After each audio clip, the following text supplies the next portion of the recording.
Bagus banget say. Kita lagi di mana coba? Di Goa Pindo. Gak mau. Persiapannya pokoknya siap main air dari sini ya, langsung. Jadi pertama kita harus menaiki mobil ini untuk menuju ke mana, Wak? Goa Tanding. Karena ini dia udah. Kamu kalau mempertontonkan film ini tuh bagus sekali. lucu tau sepatu karetnya. Hai kau. Hai. Basah, tapi kan itu nggak rusak.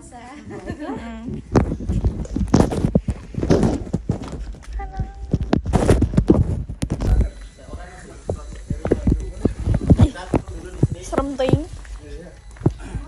Sebelum kita mulai aktivitas, kita minta waktunya sebentar. Dari mana? Sulawesi. Sulawesi. Oke. Udah pernah?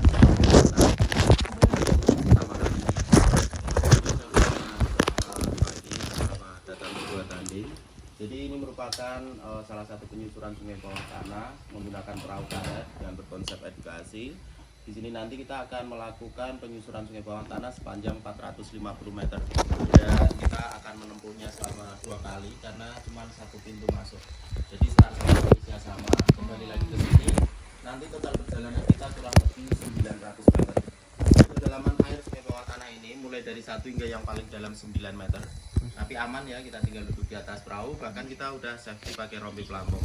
Kalaupun nanti wisatawan menginginkan bermain air di sungai bawah tanah ini, juga kita izinkan turun dari perahu karet. Namun meskipun pandai berenang, rompi ini nggak boleh dilepas, harus selalu dikenakan. Nah mungkin itu aja dulu, nanti lebih lanjutnya mengenai sejarah. Ayo guys, Video sis. Video kamu punya aja tuh. kita lagi menelusuri Gua Pindul. Salah tanding.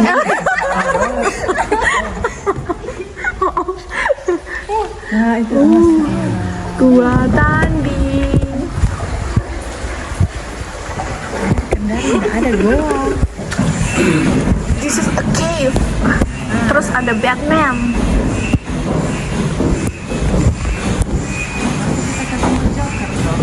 Oke, kita mulai aja ya. Sambil kita jalan akan kita jelaskan mengenai sejarah apa aja yang terkait di dalam gua ini. Sebelumnya saya ucapkan terima kasih atas kunjungannya di Goa Tanding. Jadi Goa Tanding ini merupakan salah satu konsep wisata alam yang berbasis edukasi. Karena basisnya edukasi, maka di sini setiap pemandu itu memiliki kewajiban menyampaikan semua sejarah yang ada di dalam gua ini. Nah, kita masuk ke dalam sebuah rongga gua di mana ada air yang mengalir di bawahnya, maka ini yang kemudian disebut dengan sungai bawah tanah. Dan tentu saja sungai bawah tanah itu berbeda dengan sungai permukaan. Yang pertama itu berbeda mengenai sumber airnya, dan yang kedua berbeda mengenai habitat yang hidup di dalamnya. Sinar matahari yang nggak bisa menembus secara langsung ke rongga gua ini, maka yang mampu hidup di sungai bawah tanah yang pertama cuma ada ikan, kepiting, sama udang. Ikan pun paling cuma ada 4 spesies ikan. Yang pertama ikan lele, hampala, dan sama ikan lele. Jadi artinya nggak semua ikan juga mampu hidup tanpa sinar matahari secara langsung. Wisatawan juga nggak perlu khawatir kemudian berpikir jangan-jangan ada ular di dalam gua ini. Bahkan saya jamin ular air pun nggak mampu hidup di sungai bawah tanah ini. Jadi sangat aman sekali. Kecuali buaya bisa. Dan biasanya buayanya di atas perahu karet. Depan tuh mas. Iya. Oke, di sini langsung kita jumpai jenis batu stalaktit, yaitu jenis batu yang kemudian dia tumbuh dari atas ke bawah. Nah, kemudian kalau kita perhatikan dari bentuknya yang bulat-bulat ini, tentu saja menandakan bahwa pertumbuhan batu ini terhambat. Dan untuk pertumbuhan batu yang terhambat itu setiap 1 mm dia membutuhkan waktu 9 tahun. 1 mili loh ya. Artinya ini meskipun kecil umurnya udah ribuan tahun. Setiap pucuk batu yang masih mengeluarkan air menandakan bahwa dia masih aktif. Artinya aktif berarti batu itu masih bisa membesar dan memanjang lagi ke bawah. Dan dia sangat sensitif sekali, maka di sini wisatawan tidak diizinkan untuk memegang batu yang masih mengeluarkan air. Jadi tangan manusia yang banyak kandungan zat garamnya itu bukan hanya bisa menghambat pertumbuhan, tapi bisa membuat batu-batu itu nantinya tidak aktif kembali. Nah, seperti itu. Jadi dia sangat sensitif sekali. Dan perhatikan di sini, ini yang disebut dengan batu kristal.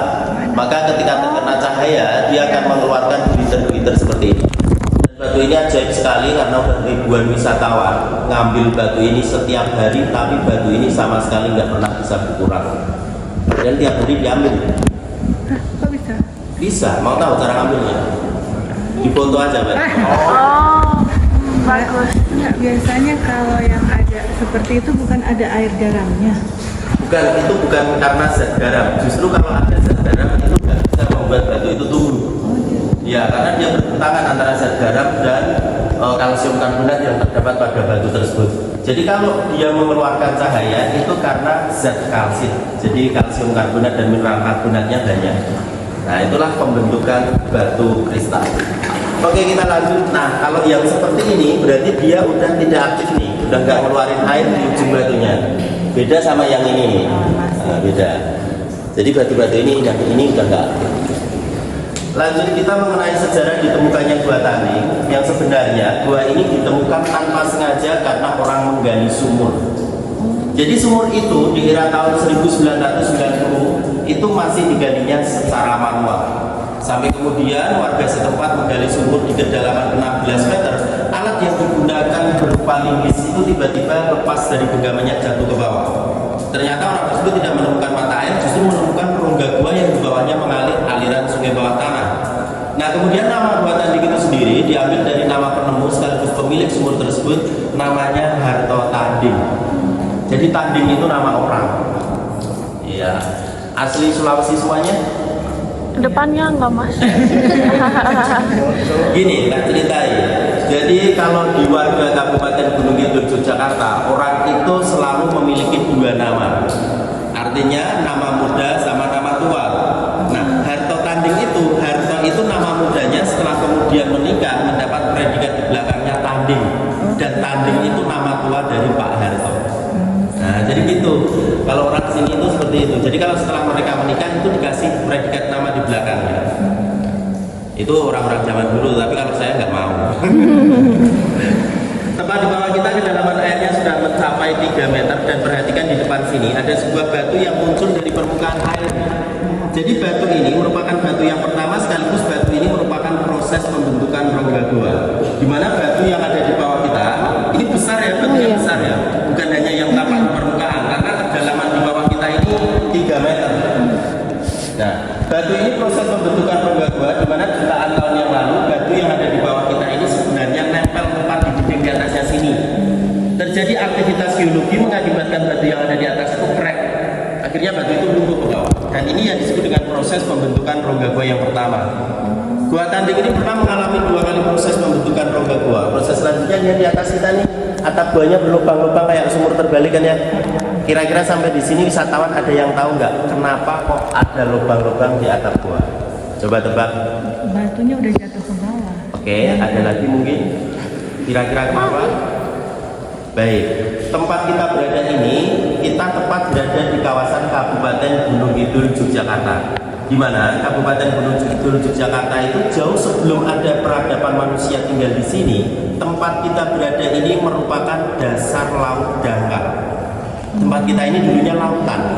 Dengan otomatis rongga gua ini dulunya terbentuk ketika masih di bawah permukaan air laut.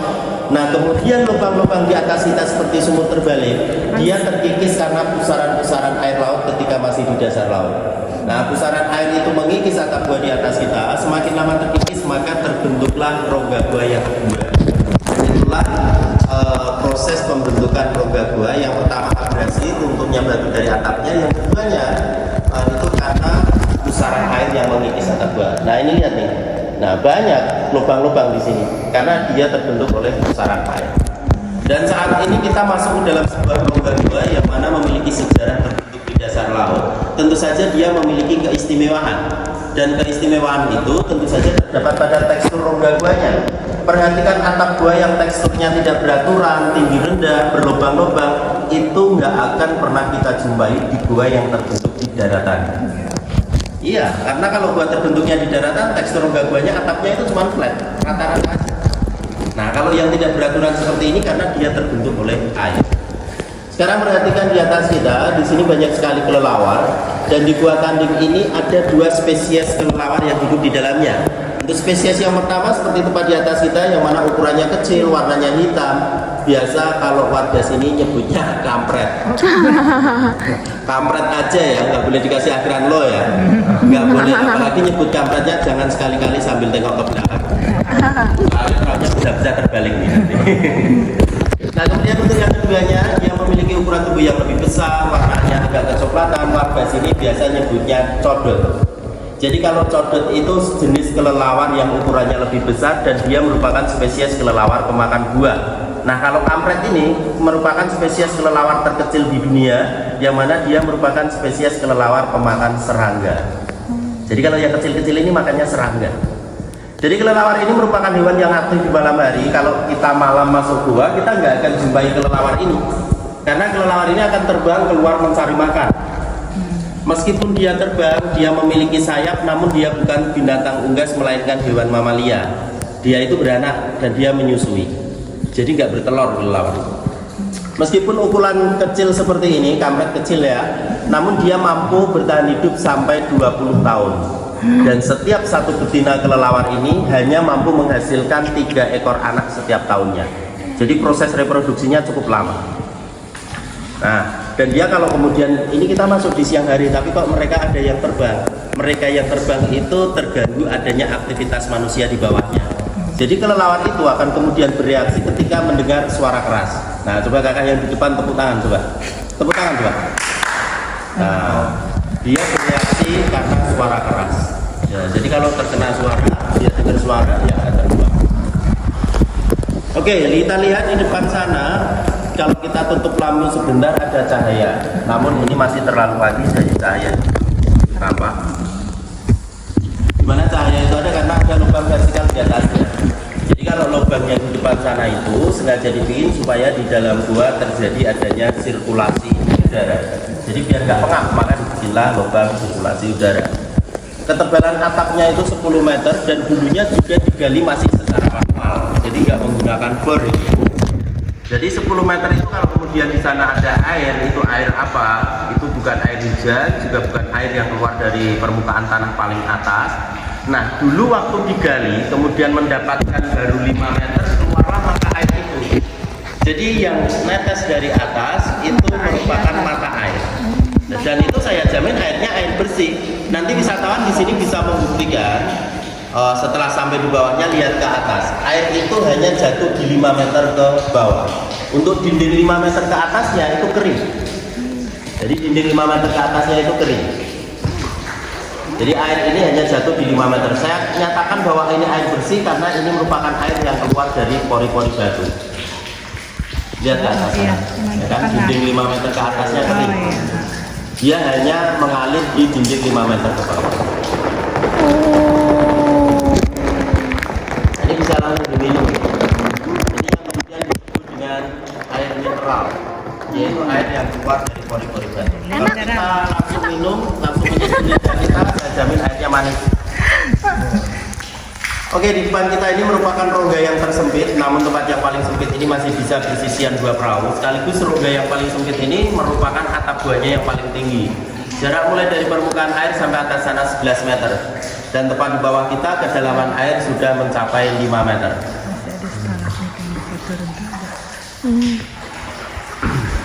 Baiklah, di sepanjang 450 meter ini hanya diperbolehkan dikasih 2 titik lampu. Nah, titik lampu yang keduanya di depan sana cahaya semburan berwarna kuning. Di sana sengaja dikasih lampu sebagai pertanda di sanalah sejarah ditemukan Gua Tanding ini.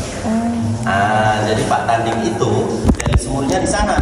Dan dulu akses satu-satunya masuk sebelum gua ini kemudian dikelola menjadi tempat wisata, ya cuma lubang sumur Pak Tanding. Jadi pintu masuk yang kita lewatin tadi itu sengaja dibikin supaya akses keluar masuk wisatawan itu lebih mudah.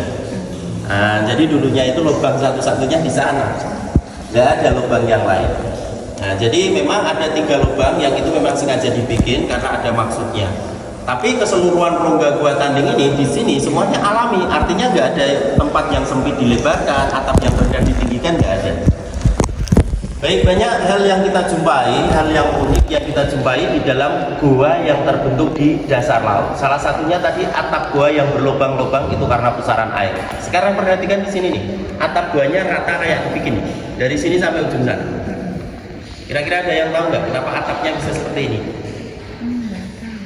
Maka setiap atap gua yang rata, bahwa tempat kita berada ketika masih di dasar laut, dulunya pernah ada batu di bawahnya kemudian crack, runtuh. Nah, kita buktikan bareng-bareng yuk di sini dangkal. Di sini banyak lempeng-lempeng batu besar, di mana lempeng batu besar ini dulunya nempel di dinding di atasnya sini nih. Maka setiap ada batu di bawah, pasti atapnya rata. Karena batu yang ada di bawah dulunya nempel di dinding di atasnya kemudian crack. Namun di sini wisatawan juga nggak perlu khawatir kemudian berpikir jangan-jangan pas kita lewat crack kayak gitu kan ya. Enggak, karena apa? Itu merupakan aktivitas biologi yang terjadi ketika tempat kita berada masih di dasar laut. Jadi tempat kita ini dulunya lautan. Nah. Bukan lautan. Nah, selain di sana merupakan sejarah ditemukannya Gua Tanding, di sana merupakan ikonnya Gua Tanding, yaitu menggantung dua batu stalaktit yang terbesar di Gua Tanding. Itu yang paling besar, bahkan batu itu merupakan jenis batu yang paling tua. Di depan sana itu jenis batu stalaktit yang memiliki pertumbuhan sempurna, bentuknya panjang, ujungnya runcing, setiap 1 mili membutuhkan waktu 3 tahun. Kalau yang bulat-bulat itu kan 9 tahun. Oke, di sini akan saya bantu foto karena di sini ada runtuhan batu. Saya akan turun.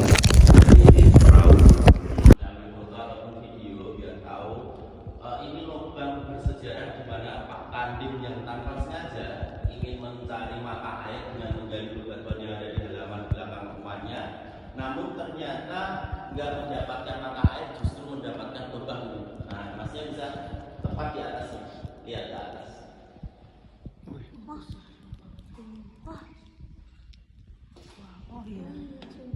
Iya, sumur. Memang bikin sumur. Kita masih belum ke kiri nanti. Dan sebelum ke situ kita tunjukin dulu ini dua batu stalaktit yang menjadi ikonnya Gua Tanding. Dua batu stalaktit yang ada di depan kita ini sungguh besar sekali. Dan ini bentuknya panjang, ujungnya runcing. Setiap 1 mm membutuhkan waktu 3 tahun. Sedangkan panjang batu ini sudah mencapai 5 meter. Berarti ada 5.000 mili dikalikan 3, umur batu ini sudah mencapai kurang lebih 15.000 tahun. Setiap ujung batunya meskipun dia besar, coba perhatikan masih aktif. Ditandai setiap ujung batunya masih pada mengeluarkan air. Berarti batu ini masih bisa membesar dan memanjang lagi ke bawah. Nah, kalau kita perhatikan secara seksama, bentuk dua batu stalaktit ini seperti sayap. Seperti kemudian wisatawan yang punya angel wing. Nah, saya keren. Foto lagi. Cara fotonya seperti ini, kakak yang berdua di depan, di sana menghadap.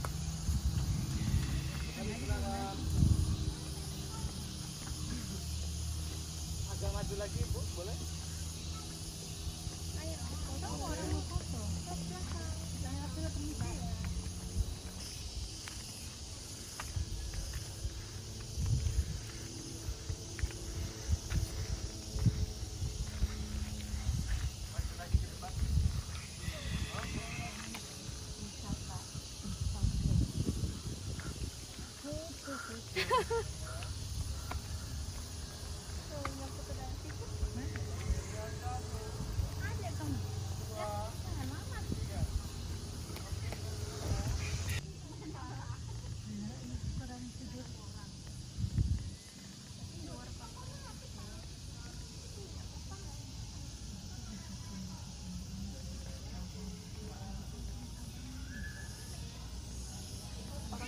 Orang juga mager sih, Wak, potong-potong.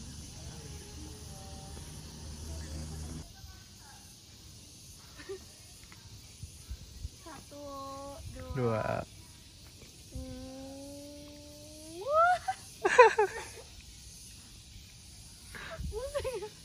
Pusing ya tuh.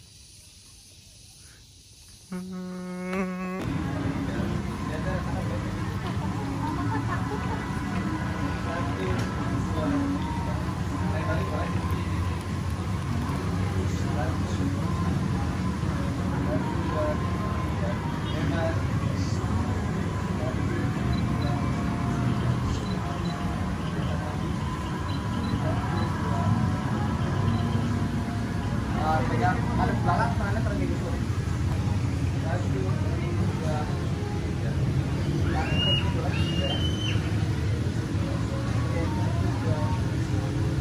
Bebas.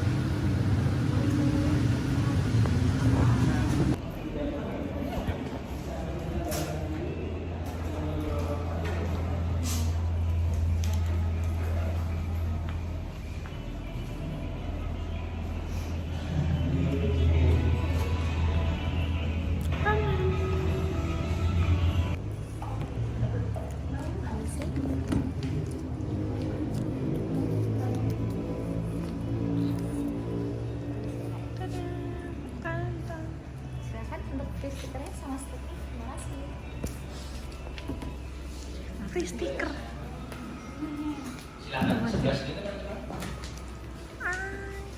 Baik, jadi selamat malam. Nah, ini perkenalkan nama saya Arya yang akan menjadi tour guide bagi teman-teman pada sesi jam 6 malam kali ini. Nah, sebelum masuk ada beberapa aturan galeri yang perlu diperhatikan oleh teman-teman.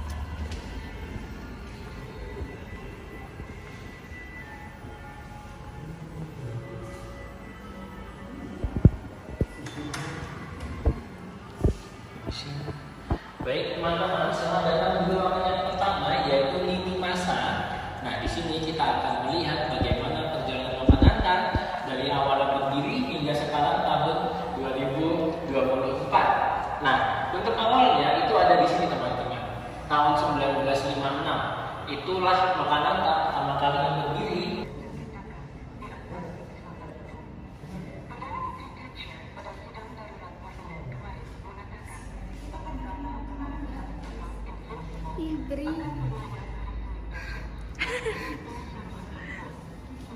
Lihat, ada halo-halo Bandung.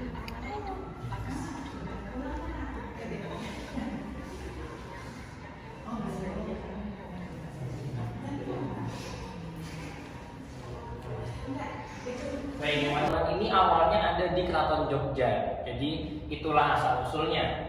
Lalu kalau untuk gamelan ini sendiri di Lokananta tidak hanya sebagai alat musik, tapi juga sumber inspirasi untuk logo dan nama kami. Teman-teman bisa lihat di tiket gelangnya, logonya Lokananta yang lingkaran di tengah itu alat musik gong. Di belakang itu ya yang digantung paling besar. Lalu kalau untuk nama kami, jadi ini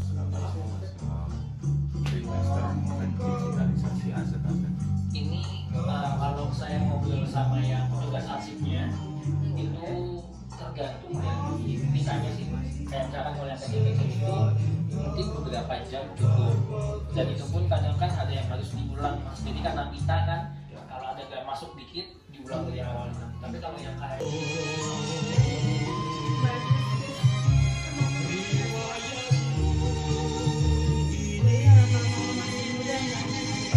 ini saya nggak tahu pasti yang versi pertama atau bukan, tapi yang pasti ini yang gesangnya langsung. Iya. Pencipta ya. Iya, dari penciptanya langsung.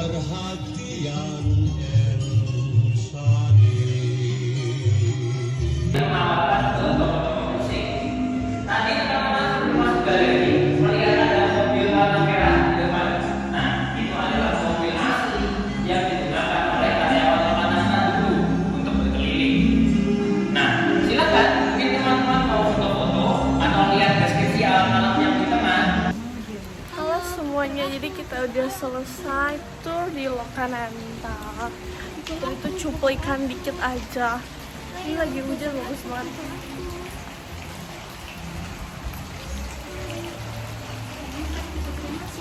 Masuk Dari sini ya. Ini pokoknya sekeliling ini. Kita di sini. Keluarnya lewat toko, Wak.